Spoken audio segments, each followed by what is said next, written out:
Challenge गर्दै गोटीचौर घुम्न आइपुग्यौँ है। पुग्यौँ तर फर्किने तयारी पनि छ। पुग्न ढिला फर्किन छिटो गरौँ भनेर चाहिँ मेरो श्रीमानज्यूको आदेश छ। पानी पर्दैन त्यो। यहाँको दृश्य म हजुरहरूलाई पनि अवलोकन गराउँछु है ब्याक गरेर क्यामेरा। यो उता देखेको चाहिँ भेडा फार्म है गोटीचौरको देख्न सक्नुहुन्छ।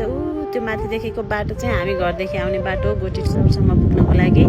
गोटीचौरको चौर त अब हजुरहरूले देखि नै राख्नु भएको छ, के देखाउनु पर्यो। त्यही पनि गोटीचौरको चाहिँ यो चौरभन्दा उतापट्टिको गाउँ हो है। यो एकदमै कति राम्रो छ, हेर्नु न गाउँ। कोल्ते हो अरे यो गाउँको नाम है साथीहरू। मलाई भन्दा धेरै ज्ञान चाहिँ मेरो उहाँ श्रीमानज्यूलाई छ। त्यो हरियाली छ कि यहाँ आएपछि चाहिँ फेरि फर्किन मनै लाग्दैन कि साथीहरू। तर के गर्नु, यति धेरै मान्छेहरू घुम्न आउनु भएको छ, जताकतै चौरभरि भरिभराउ छ। गाईहरू देख्न सक्नुहुन्छ चरिरहेका छन्। घोडाहरू त्यस्तै यति ठुलो छ यहाँको चौर। मैले चाहिँ यो क्यामेराबाट कैद गर्न सक्दैन। हामी चाहिँ घुमेर अब फर्किने तयारीमा छौँ साथीहरू, घर जाने। खाजा पनि घरमै खाने भन्ने उहाँको आदेश छ है।